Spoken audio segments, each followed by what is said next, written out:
عبید اللہ ابن عمر سے روایت ہے کہ فرماتے ہیں میری عشاء اور فجر کی نماز کبھی بھی جماعت سے نہ رہی تھی۔ ایک رات میرے ہاں کچھ مہمان آ گئے جن میں مشغولیت کی وجہ سے میری عشاء کی نماز جماعت سے جاتی رہی۔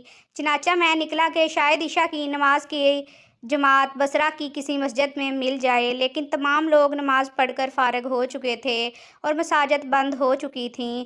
پھر میں اپنے گھر لوٹ آیا اور میں نے سوچا کہ بلا شبہ حدیث پاک میں آیا ہے کہ جماعت کی نماز فضیلت رکھتی ہے اکیلے پر 27 درجے۔